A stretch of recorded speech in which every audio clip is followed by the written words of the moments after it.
Mike Rizzo. And I'm Michelle Rizzo. And this is Northwest Brew Talk.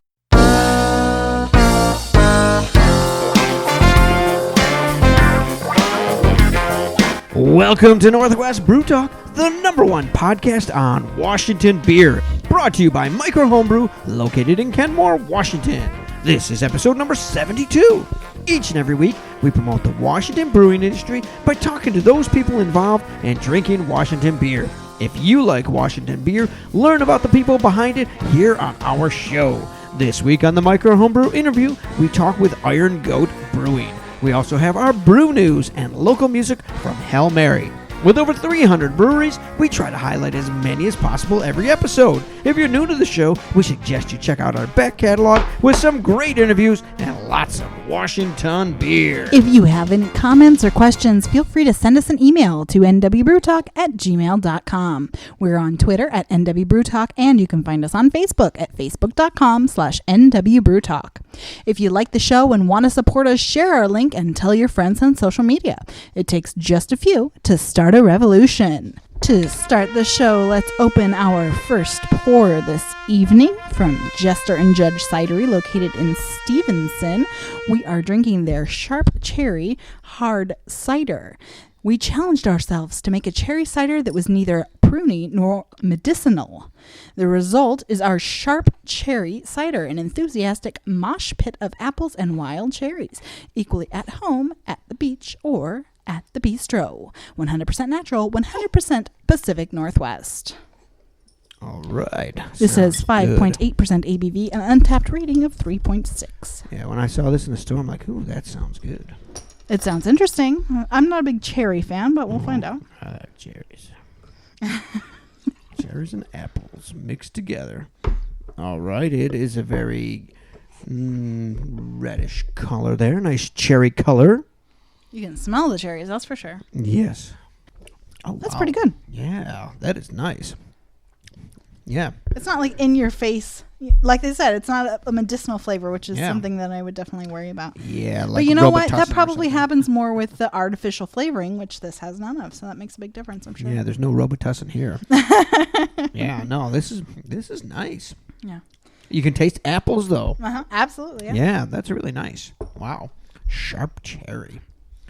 Very cool. Yeah, I like that a lot. Yeah, we tried to get some more ciders, and we're going to do some more. There's a ton of cideries in the state, so. Should be. We're the apple state. Yeah, there you go. So we'll just keep. We're the evergreen state. Well, we're the apple evergreen state. When I think of apples, though, I think of Washington. All right. Wow, I like that. That's good. Yeah, it is very good. I like it. Awesome. All right. And now on to this week's brew news.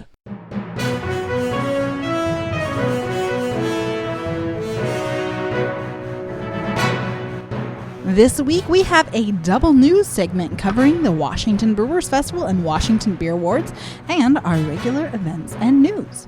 Topping this week's news, Growler Garage in Olympia will be celebrating their first anniversary with giveaways, specials, and more on Saturday, June 25th from noon to 10 p.m. Wet Coast Brewing in Gig Harbor celebrated their first anniversary this past weekend while attending the Washington Brewers Festival. This Saturday, June 25th, they'll have their anniversary party with beer, food, and live music. It's $5 and runs from noon to 8 p.m. Another brewery is also celebrating their first anniversary on Saturday. Dreadnought Brewing in Monroe will have 2 live bands, food, as well as lots of beer, of course. Their party starts at 11 a.m. A while back, Seattle Weekly broke a story where Anheuser-Busch had been accused of exerting undue influence to gain a beer monopoly at Showbox Soda in Seattle, and at Merrimore Park in Redmond. They were fined $150,000 for their misdeeds that they are currently appealing. CapitolHillSeattle.com reports that several breweries in Capitol Hill have claimed they thought similar deals were taking place around town. Heather McClung, owner of Schooner Exact Brewing and director of the Washington Brewers Guild, said she has seen more complaints over the past 18 months about big distributors trying to block out smaller brewers. She said, quote, "It's one thing to notice it, it's another thing to prove it," unquote. Pike Brewing has a new contest, the iconic Seattle Weekend Photo Contest. Simply snap and share a photo of Pike Space Needle IPA in your favorite places between now and September 6th and tag it with a hashtag Space Needle IPA to be entered. The grand prize winner gets a 2-night stay at the luxurious inn at the Market, dinner for 2 at the Space Needle Sky City restaurant, and a behind-the-scenes brewery tour, tasting, and lunch at Pike Brewing Company. Get all the details at pikespaceneedleipa.com. According to West Seattle Herald, West Seattle's brewing new tap shack on Alki Beach is now open. Open noon to 8 every day and featuring 8 beers on tap. Mollusk Brew Pub has been having some growing pains since opening. According to Seattle Eater, chef and co-owner Travis Kuckel is stepping away as chef with his inventive food so they can try to appeal to a different customer base. According to the News Tribune, Harmon Brewing of Tacoma is planning a new location in South Hill.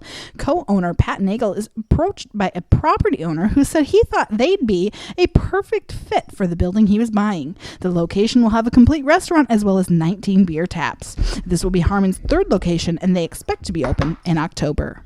TapTrail.com reports that 2 partners in Jester Cane Brewing in Austin, Texas, are leaving to form a new brewery in rural Washington. Rumors are that it will be at the Port of Skagit in Skagit County, near the new Chuckanut Brewery, Flyers Restaurant, Skagit Valley Malting, and the new Cardinal Brewing Academy. I reached out to one of the partners, Amber Watts, and I'm waiting to hear back from her. Paste Magazine did a poll to come up with the 50 most underrated craft breweries in the U.S. Why 50? Because there's one from each state.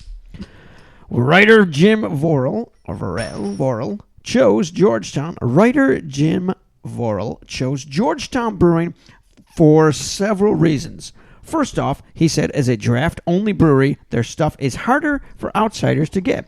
Fair enough. He also said that Manny's Pale Ale is still the one to beat. But he also says that they don't get enough national respect for all their other beers, especially their yearly forays into fresh hop pales and IPAs. Based on that, he may be right. What do you think, faithful listeners? Hit us up on Twitter, Facebook. Let us know what you think. And we'll be right back after this brief break.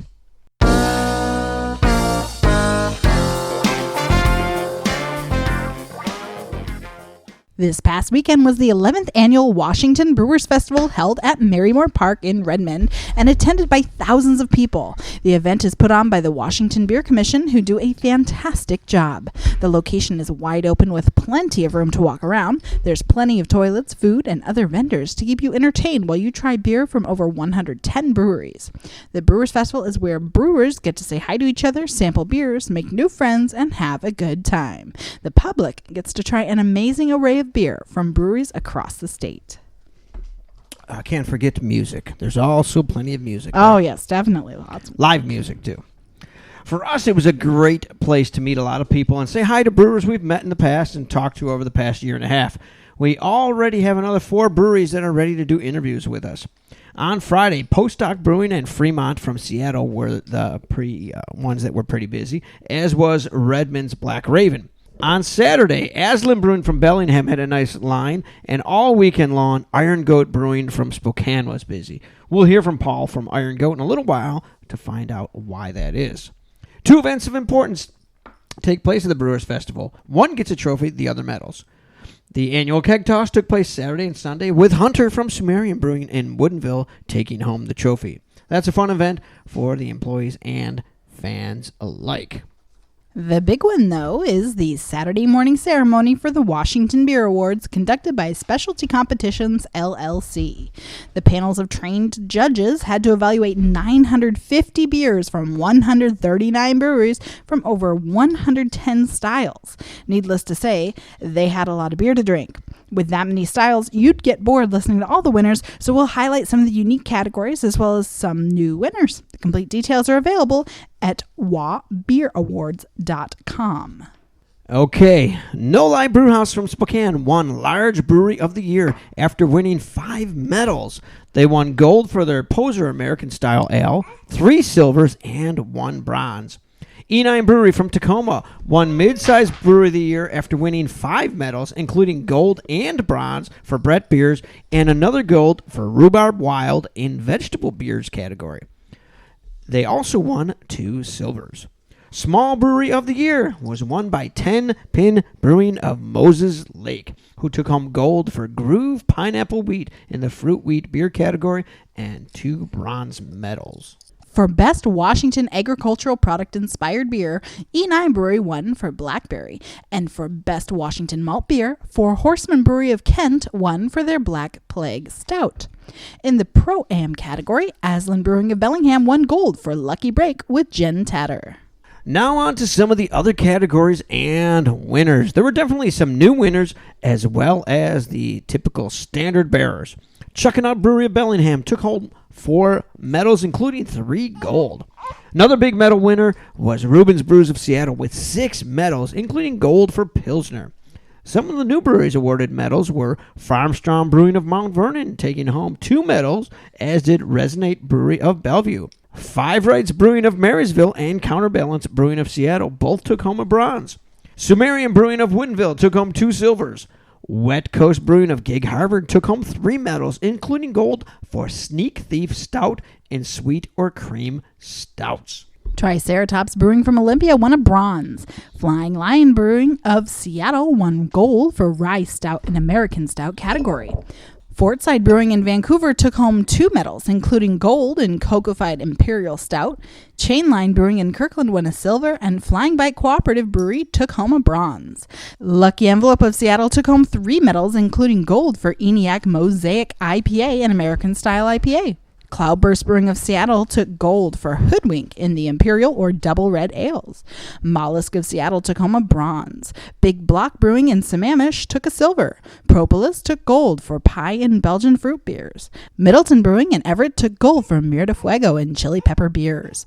Crucible Brewing, also of Everett, took a silver. Whitewall Brewing from Marysville took home 2 silvers. Congratulations to all the winners. And that is the brew news for this week.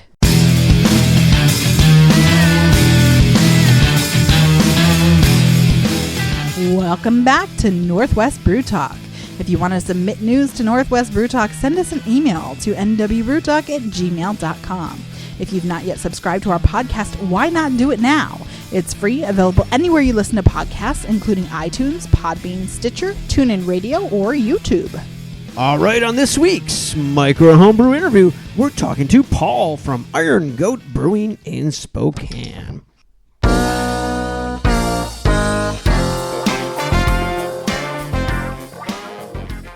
All right, here with Paul from Iron Goat Brewing. Now, the big question I have for you is, I was here last year, I'm here this year. Why do you have lines longer than almost anyone else? Yeah, why is that?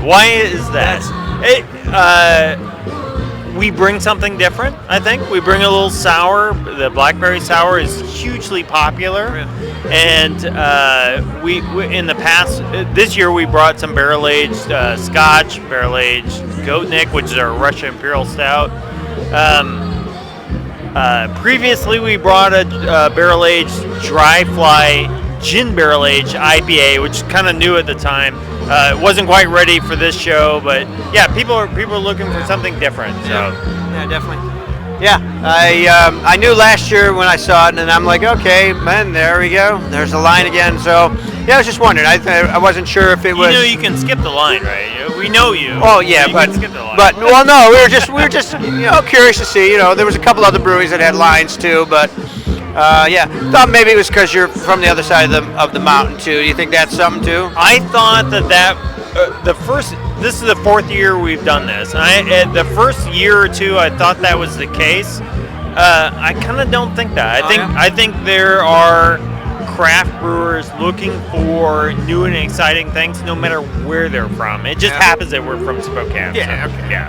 Awesome. So why don't you tell us about Iron Goat? Why did you start brewing? Were you a home brewer? Really, what got you into it? Yeah. So Iron Goat is 2 couples own it. Greg and I do all the brewing, and we're both old home brewers. We brewed for years. We met at a beer bar in Spokane. I overheard him talking about fermenting some cider, and I had done the same thing. No. We ended up talking about starting a brewery. He said, well, I could buy the equipment to start a brewery, but then you have to have a place to put it. Yeah. And I said, well, my wife and I own a building. And it turns out it was my wife's artist studio, which she's since moved out of. so it worked out. We started the brewery.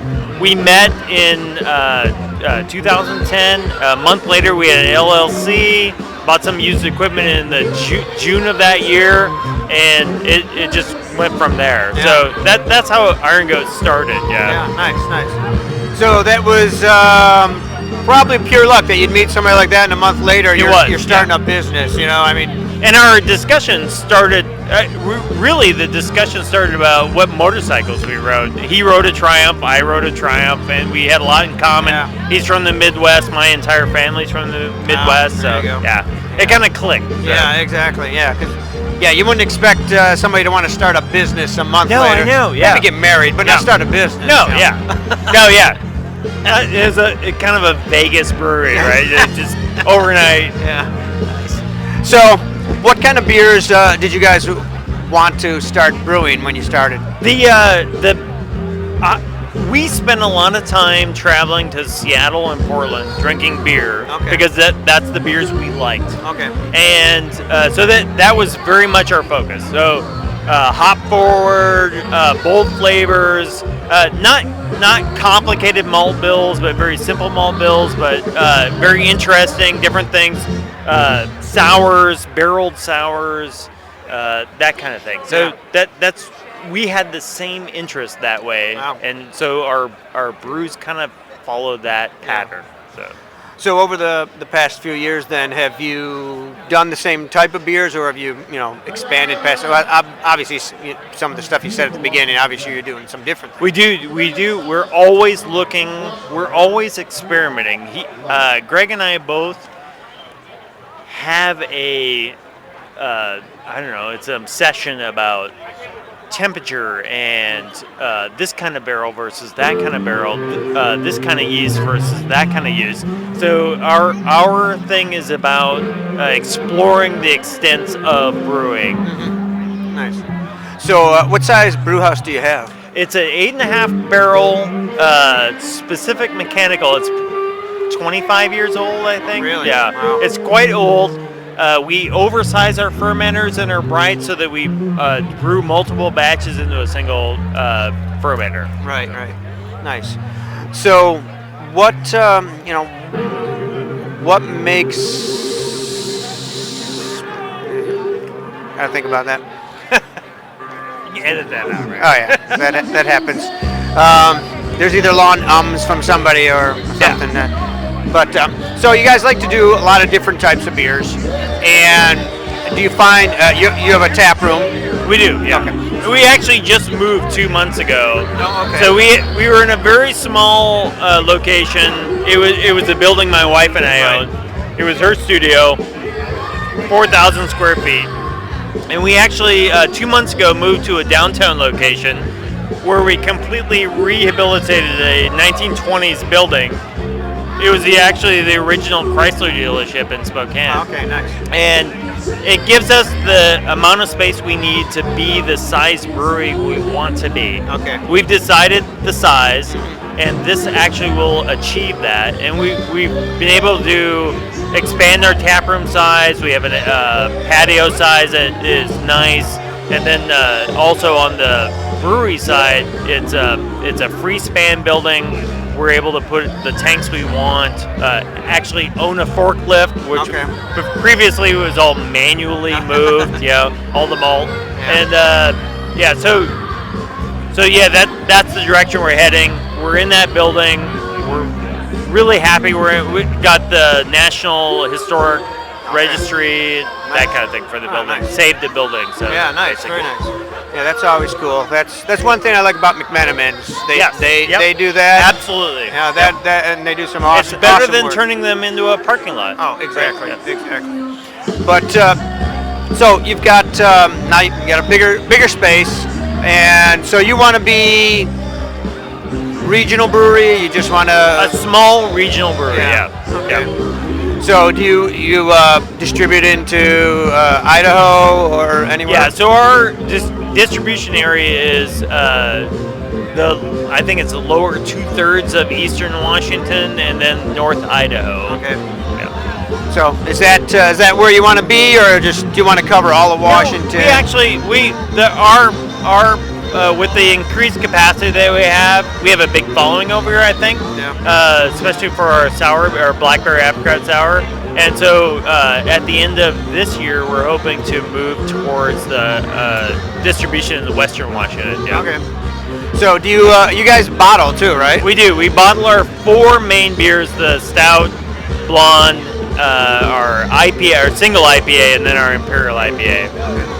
Now, what in your tap room? What's the big seller there? The big seller is always the special things. So So people come in, they want to buy the special, which will be a barrel-aged Scotch, or a barrel-aged Goatnik, or our blackberry apricot sour. But then they'll move to one of our other standards, so a blonde, a goat meal stout, the Impaler Imperial IPA, or the Headbutt, the single IPA. So you really have customers that are constantly looking for something new when they come in. Yes, craft. People that love craft beer, they're looking for what's new. Yeah. But they still have a connection to what you've always had. Yeah. So it's interesting. Yeah. So you guys have a big barrel program? So we've never had a giant barrel program, mostly due to size constraints. Right. But this next week we're actually receiving 50 wine barrels. Nice. And we're gonna continually put our base sour beer into those barrels. We're gonna ferment in the barrels. We're gonna add fruit, because we in Spokane we have a huge area called Green Bluff that produces a lot of fruits, raspberries, strawberries, apples, and those will all go into those barrels. So we'll have a continuously rotating barrel program with fruited sours. And then we have a long-term sour program which uses Brett and Pediococcus and Lactobacillus that we've been culturing for about 2 years, that we will use to blend into new beers. Oh, nice. Nice, very cool. And that's why people stand in line to see what's new, even over here. No, we do not want to be bored. So, and I think that translates to customers as well. They don't want to be bored. They want to try something new. Yeah. So you guys like brewing all different stuff. That's the thing, and we're not just brewers. Yeah. We're craft people. We're craft beer aficionados. So we want to do what's new, what's next. So Awesome. Well, Paul from Iron Goat, that's great. Look, thanks for talking with us. No problem.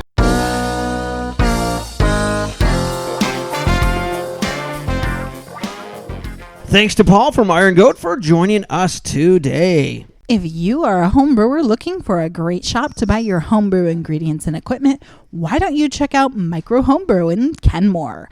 Tony and his staff are always happy to help a new or experienced homebrewer find what they need. At Micro Homebrew, they're proud to carry over 100 hop varieties. Visit them today at 17511 68th Avenue Northeast in Kenmore, or find them on Facebook at Micro Homebrew. When you stop in, make sure you tell them you heard about them on Northwest Brew Talk. All right, we'll be right back after a local music break from Hail Mary. 1, 2, 3, 4.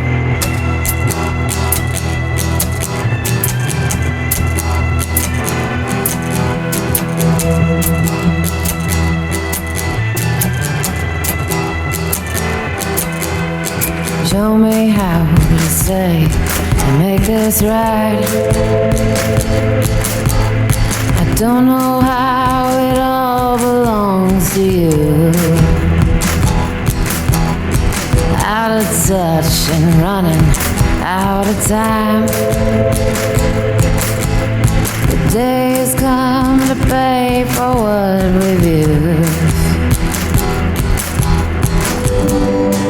And if I wait for you, I'm gonna drown. promise better days will come around. And if I wait for you, I'm gonna drown. You promise better days will come around. Better days will come around.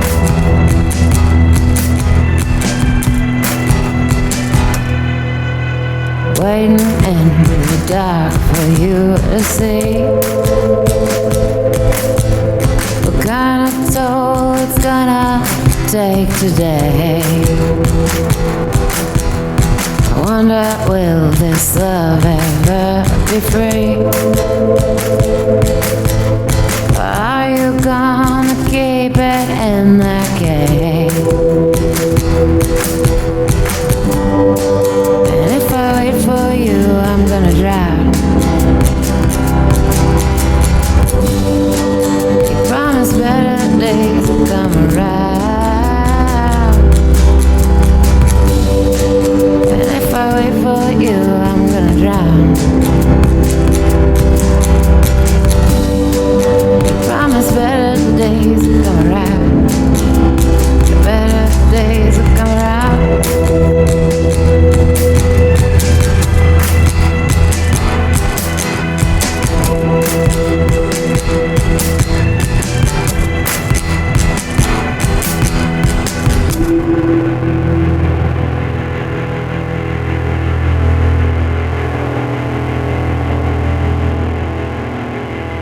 That was Caged by Hail Mary. You can check her out at hailmarymusic.com. If you want to have your music played on Northwest Brew Talk, contact us today. Now let's try our second beer this evening, made by Top Rung Brewing Company, located in Lacey. They are open Thursday through Sunday and are family friendly.